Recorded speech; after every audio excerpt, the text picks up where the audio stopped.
Jokes, विनोद. Video शेवटपर्यंत बघा आणि लाईक करायला विसरू नका. बाईंनी गण्याला विचारलं, आश्चर्य म्हणजे काय रे? गण्या, आश्चर्य म्हणजे चमत्कार किंवा नवल वाटावी अशी गोष्ट. बाई, बरोबर गणू, त्याचं एखादं उदाहरण सांग पाहू. गण्या, काल माझी आई सांगत होती की तुझ्या बाईंचं लग्न ठरलं हे एक आश्चर्यच आहे. जण्या, मित्रा, तुझ्या घरातून रोज हसण्याचा आवाज येतो. तुझ्या आनंदी जीवनाचं रहस्य काय? म्हण्या, माझी बायको मला चप्पल फेकून मारते. लागली तर ती हसते आणि नाही लागली तर मी हसतो. देवाच्या कृपेने जीवन हसत खेळत चाललं आहे. घटस्फोटाच्या प्रकरणाची सुनावणी न्यायालयात सुरू असते. वकील, एवढं काय झालं की मधुचंद्राच्या रात्रीच तुम्ही घटस्फोटाचा निर्णय घेतला? नवरा, मी तिला लाडानं म्हटलं, जरा चेहऱ्यावरचा पदर बाजूला कर. ती म्हणाली, तुम्हीच करा. तेव्हा समजलं की ही बाई एक नंबरची कामचोर आहे. मोना, मी किती सुंदर निबंध लिहिला, पण बाईंनी त्यावर केवळ छान असा शेरा दिला. उत्कृष्ट असा काही शेरा दिला नाही. छोट्या, अगं तुझ्या बाईंना उत्कृष्ट हा कठीण जोडाक्षर शब्द लिहिता येत नसेल. एक बाई खूप दिवसांनी ब्युटी पार्लरमध्ये जातात. फेशियल करून घेतात. फेशियल झाल्यानंतर तिथल्या मुलीला म्हणतात, मस्त फेशियल केलंस, तुझ्याकडं खूप अनुभव दिसतोय. त्यावर मुलगी म्हणते, नाही हो मॅडम, आज माझा पार्लरमधला पहिलाच दिवस आहे. याच्या आधी भांडी घासायचं काम करायचे. बाईच्या चेहऱ्यावरचा सगळा रंगच उडाला. एक बाई घरी कुत्र्याचं पिल्लू घेऊन आल्या. घरी आणल्यावर मोठ्या कौतुकाने त्याला ऑर्डर सोडू लागल्या. टॉमी इकडे ये, टॉमी तिकडं जा, टॉमी सलाम कर वगैरे. पण टॉमी काही केलं ऐकत नव्हता. हे बघून बाईचा नवरा मनातल्या मनात हसत होता. एकदा न राहून तो म्हणालाच, राहू दे, तुला नाही जमणार. त्यावर बायको भडकली.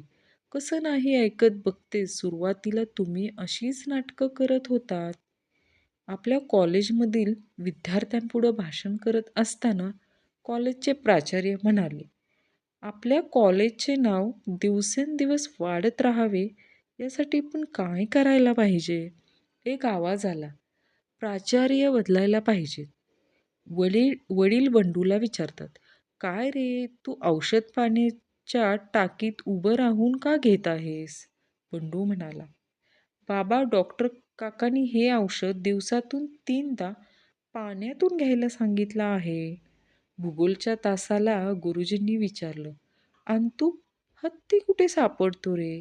यावर खुदूखुदू हसून अंतू म्हणाला, गुरुजी, तुम्ही माझी मस्करी करता काय? आहो, हत्ती ही लहान सहान चीज आहेत, तर ती गहाळ होईल आणि ती हुडकून सापडण्याचा प्रश्नच तयार होईल. पिंटूने बाबांना विचारलं, बाबा, गाढव माणसासारखा बोलू शकतो का हो?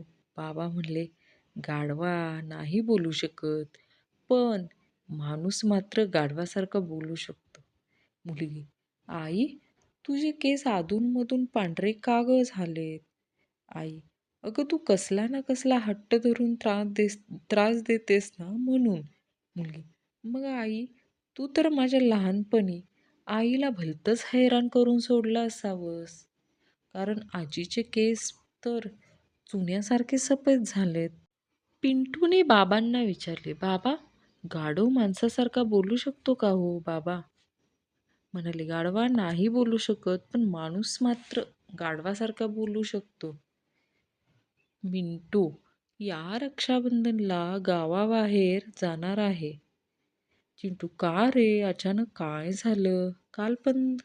कालपर्यंत आम्ही पिकनिकसाठी विचारत होतो, तर बहाणे सांगत होतास. मिंटू, अरे कालच माझ्या गर्लफ्रेंडशी ब्रेकअप झाला. चिंटू, त्याचा गावाबाहेर जाण्याशी काय संबंध? मिंटू, अरे ती आता राखी घेऊन माझ्या मागे लागलीये.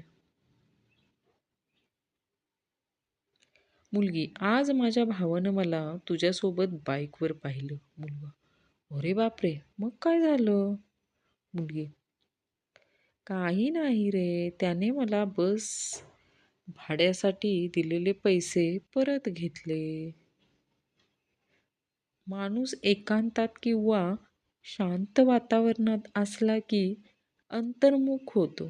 स्वतःबद्दल विचार करू लागतो. आपले निर्णय चूक की बरोबर हे समजू शकतो. म्हणून कोणतेही लग्न वाजत गाजत धडाक्यात केलं जातं, जेणेकरून त्याला विचार करण्याची संधी न मिळो. बायको नवऱ्याला, अहो, तुम्ही मला पहिल्यांदाच बघायला आला होता तेव्हा मी कुठल्या रंगाची साडी नेसली होती ते आठवते का तुम्हाला? नवरा, माहीत नाही बायको, म्हणजे तुमचं माझ्यावर प्रेम नाही. नवरा, अगं वेडे, असं काही नाही. आत्महत्या करायला रेल्वे रुळावर झोपला तर तो बघतो का? येणारी ट्रेन शताब्दी आहे की राजधानी?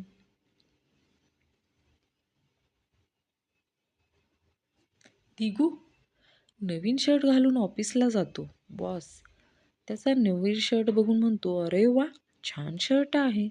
तू स्वतः विकत घेतला का? दिगू, नाही सर, माझ्या भावानं गिफ्ट दिला.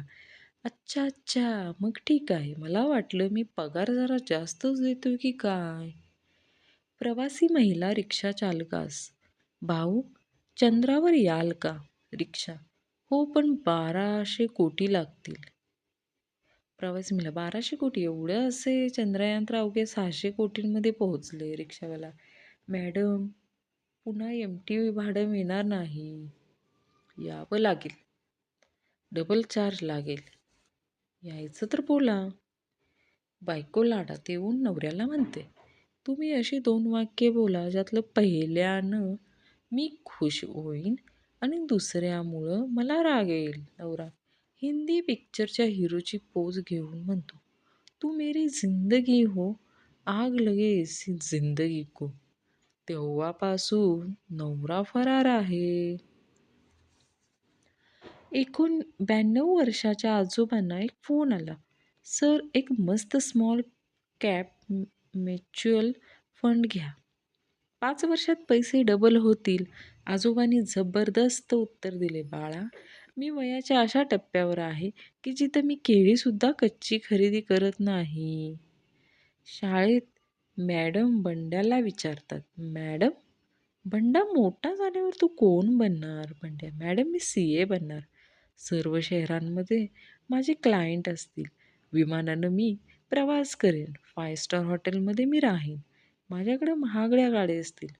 5-10 नोकर असतील आणि मॅडम, बस बंड्या, मुलांना तुम्हाला इतकं मोठं उत्तर देण्याची गरज नाही. एका वेळेत ओळीत दिलं तर चालेल. पिंकी, तू सांग बरं, तू मोठी होऊन कोण होणार? पिंकी, मॅडम, मी बंड्याची बायको होणार. वर्ग जोमात, मॅडम कोमात. परीक्षेचा पेपर हातात आला. मला त्यातलं काहीच येत नव्हतं. माझी चुळबुळ सुरू झाली. तेवढ्यात मागून मॅडमचा आवाज आला, बंड्या, सरळ बस. मागचा मुलगा तुझी कॉपी करतो. आई शपथ, छाती अभिमानानं फुलून आली. नवरा नेहमीप्रमाणे मद्यपान करत बसलेला असतो.